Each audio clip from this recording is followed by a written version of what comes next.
This is what I call the Spirit Master build, and it might just be the most broken build in Ghost of Yotei. It legit makes lethal difficulty basically a joke, but to make it work, there's one very specific detail you have to get right, and there's also a secret trick to do spirit attacks completely for free. The whole idea with this build is to keep your spirit charges up as much as possible so you can just keep spamming spirit attacks to take everyone out super easily. For armor, you'll want the Bounty Master, which you'll get after completing a few bounties, but we're actually not really interested in its parrying perks. You're probably not going to need to do a whole lot of regular combat with this build, let alone parrying, but what you do really want is the massive spirit gain perk. And then you've got 4 charms to push spirit gains to the max. Of course, you want the charm of Enduring Resolve, so you have a chance to regain a full spirit charge anytime you use one. You'll also want the charm of Unhealthy Resolve to get more spirit from kills. It does reduce your max health a bit, but you're so untouchable with this build, it really doesn't matter. Then you can use Toku's Charm of Blessings to boost all spirit gains a bit more, and the charm of Yamato Takeru to boost spirit gain anytime you disarm an enemy or take one out with a throwable weapon. With how fast you get kills with this build, you'll definitely have lots of throwable weapons to use, so that's where that one comes in. Those 4 charms, along with the armor, really form the core of the build, so you could actually do whatever you'd like with the other 2 slots, but personally, I like to add the charm of Eager Revenge, which reduces the kill streak requirement for Ghost Stance, letting you get it down to just 1 once you have improved Ghost Stance unlocked in the technique tree. With all the easy kills you're going to get from spamming spirit attacks, you'll max out the kill streak easily, so this just makes it even easier to get Ghost Stance. Ghost Stance doesn't unlock until late game though, so before that, you can use the charm of Howling Terror instead, which reduces the requirement for Onryo's Howl. And then in the last slot, I use the charm of Generous Opponents so I can get more quickfire ammo like kunai and smoke bombs from looting bodies. But to make this build work properly, you have to use one specific spirit attack, Takizo's Dual Slash on the dual katanas. It's the only one in the game that will target multiple enemies for just 1 spirit charge, meaning it's the only one that'll allow you to regain enough spirit to make the build work. To use the build, just make sure you rest at a campsite first to charge up all your spirit, and also cook something to get an extra spirit charge. Then just run into a group of enemies, spam Dual Slash until you charge up Onryo's Howl or Ghost Stance, and then trigger that to go even crazier on them. Then just rinse and repeat. Oh, and the secret trick to do spirit attacks completely for free is to actually make sure the first move of Dual Slash doesn't hit an enemy. See, Dual Slash actually only consumes the spirit charge when the first move connects with an enemy. So if you trigger it far enough away from enemies, Atsu will do the first move but not hit anyone, and then connect with an enemy on the second move. But because the first move missed, you won't use any spirit at all. Figuring out the correct distance takes a bit of practice, but it is totally reproducible. It can help to angle the camera so enemies are off screen for the first move, and then angle it back to look at an enemy for the second move. It also helps to push the left stick away from enemies for the first move, and then towards an enemy for the second. Not always possible to pull it off, but definitely a nice trick to keep in your back pocket. But if you're a bit earlier in the game and don't have a lot of spirit charges yet, this build doesn't work as well. Instead, you can use a modified version I call the Drunken Mercenary.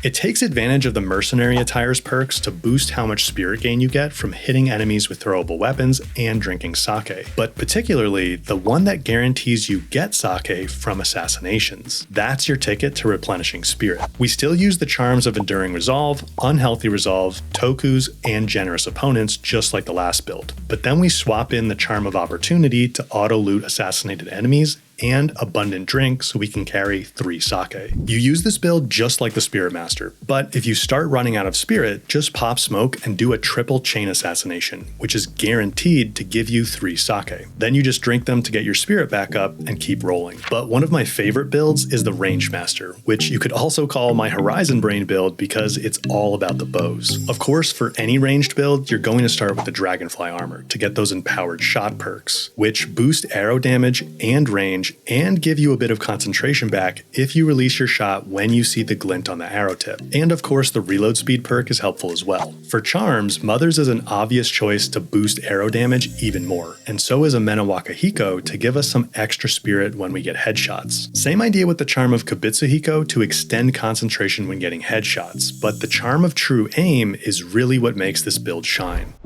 This one lets the Yumi longbow auto-lock on up to 3 enemies at once, firing an arrow at each of them with increased damage. And since you're going to be using heavy or explosive arrows, the damage is truly overkill, and you're just going to annihilate almost any group of enemies super easily. And when you're up against just one enemy, they get all 3 arrows straight to the face, so that's fun. And then we've got the Charm of Archer's Fortune to give us a chance to recover arrows, and the Charm of Iron Focus to increase concentration time.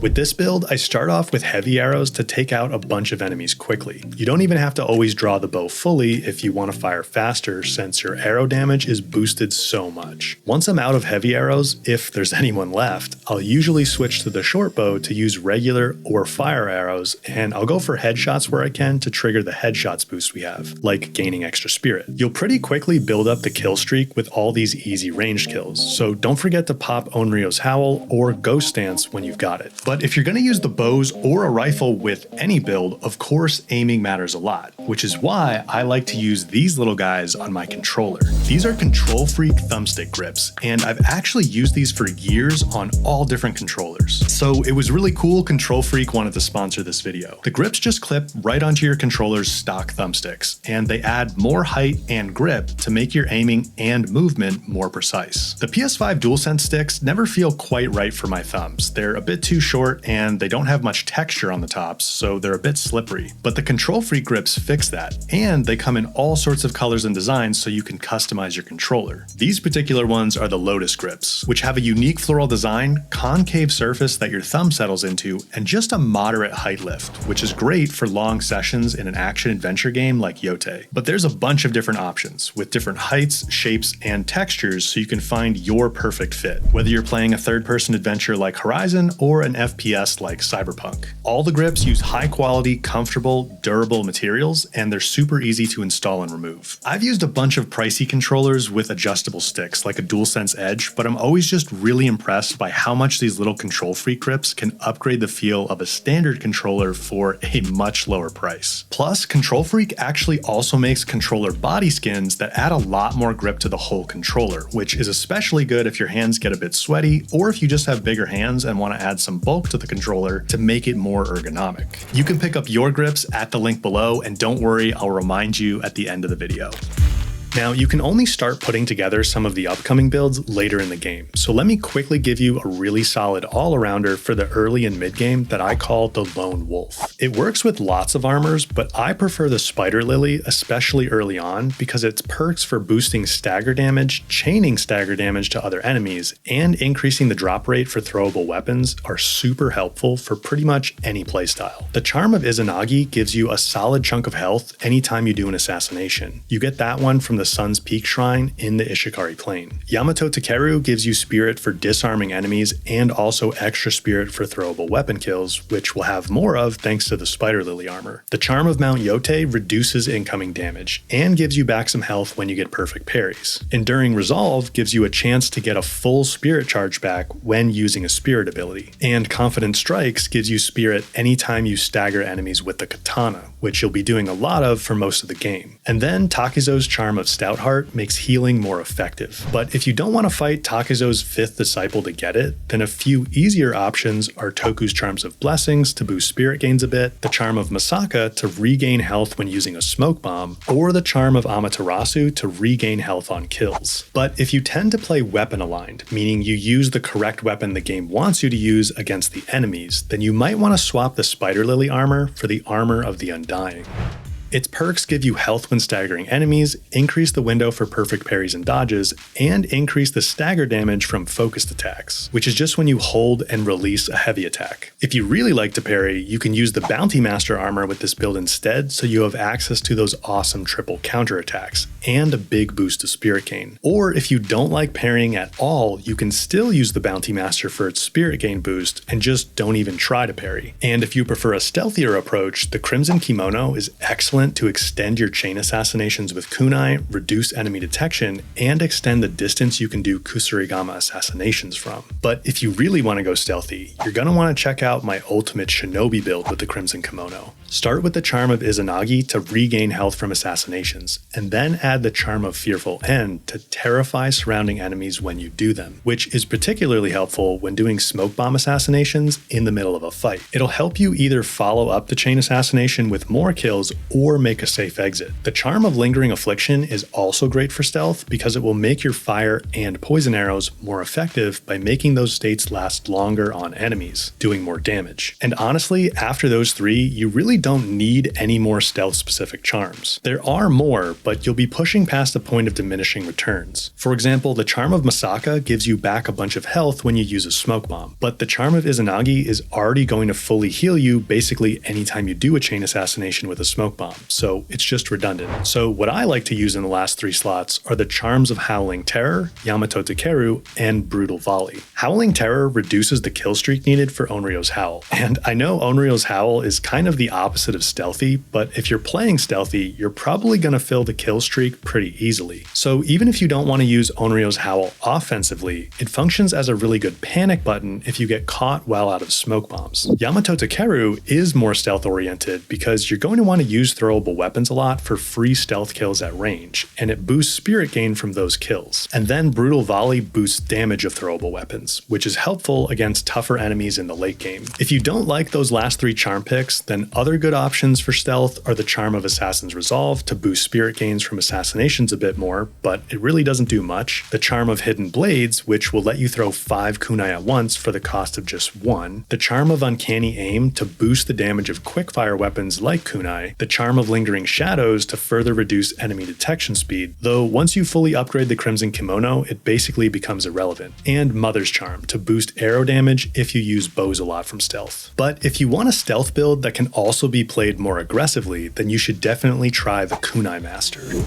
To keep this one stealthier, go with the Crimson Kimono again, but I personally prefer the Ninetales armor for its perks to boost quickfire weapon and status effect damage, and gain quickfire ammo from assassinations. We're going to use the Charm of Izanagi again to regain health from assassinations, but then we'll add the Charms of Hidden Blades and Uncanny Aim to throw 5 kunai at once and boost their damage. The Charm of Generous Opponents helps you get some kunai back from looting bodies. And then what really makes this build extra powerful is the Charm of Burning Blades to ignite enemies with your kunai. Since you're throwing 5 kunai at once, you can light up 5 enemies at once, and then you can either use the Charm of Hamasubi or Lingering Affliction in the last slot to boost the fire damage. And if you don't care about being very stealthy with this build, then you can switch the armor for the Spider Lily so break damage from the kunai will sometimes chain to other enemies, and they'll have a higher chance of dropping throwable weapons. But if those burning kunai really caught your eye and you're getting a little Mad King Ares on me,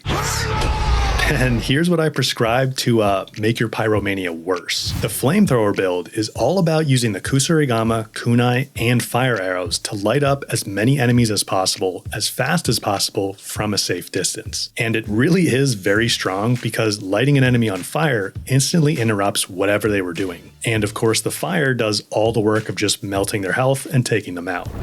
I like the Spider Lily armor for this one for the stagger damage chaining and to get extra throwables, but you can really use any armor you'd like. The Charm of Hamasubi definitely needs to be in here to boost fire damage, and you also definitely want the Charm of Fiery Rage to make your Oni's Flame on the Kusarigama last longer. And then the Charm of Fire Mastery will actually let the fire spread to other enemies when you use heavy attacks, which is what you're going to be doing when you swing the Kusarigama around to hit everyone anyway. It also boosts the fire damage from the Oni's Flame some more. To get the Oni's Flame item so you can light your weapons on fire, you just need to progress the Oni questline about halfway. But of course you want Burning Kunai too, so you need the Charms of Hidden Blades and Burning Blades to throw 5 Burning Kunai at once. For the last slot, if you want this to be more of a pyro purist build, you can use the Charm of Lingering Affliction to make the burn status last longer. But honestly, with all the other boosts, you're already going to be roasting everyone so fast, I don't think it's necessary. So I prefer the Charm of Shattering Strike, which causes enemy shields broken with the Kusarigama to chain stagger damage to surrounding enemies. Combined with the Spider Lily stagger chaining perk, you'll be staggering enemies like crazy. Just remember you definitely want the Ferocious Cyclone technique for the Kusarigama for this build, so you can do 3 heavy attack swings to keep big groups of enemies stunned. But another one of my favorite builds, and definitely one of the strongest in the game, is the Terrifying Ghost.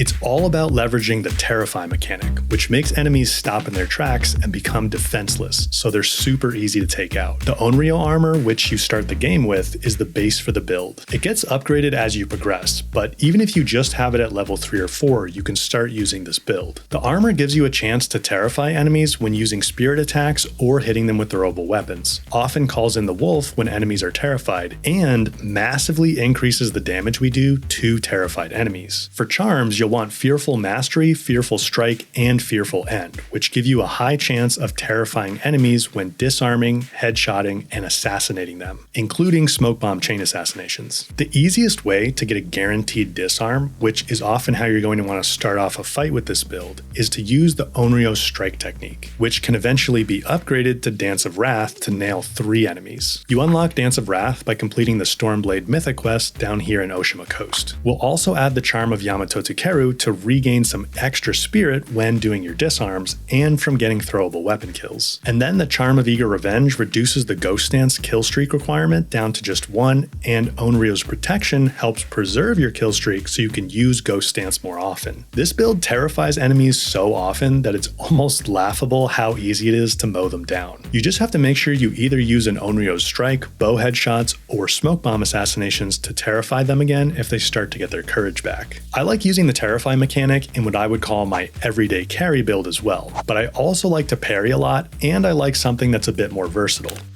So I start with the Armor of the Undying because I basically always play weapon aligned. This way I get health back from staggering enemies, perfect parry and perfect dodge windows are extended, and focused attacks deal more stagger damage. I add the charm of Futsunushi to extend regular parry, and perfect dodge windows even more, and the charm of Fearful Defense to terrify enemies when I get kills after perfect parries or perfect dodges. Onryo's Protection lets me maintain my kill streak so I can reach Onryo's Howl and Ghost Stance more often. And I really like using throwable weapons too, so the charm of Yamato Takeru gives me some spirit for that and for disarming enemies. And I also like using spirit attacks, so I use the charms of Unhealthy Resolve and Enduring Resolve to increase spirit gains. But I also always keep a special non-combat exploration build ready to go too.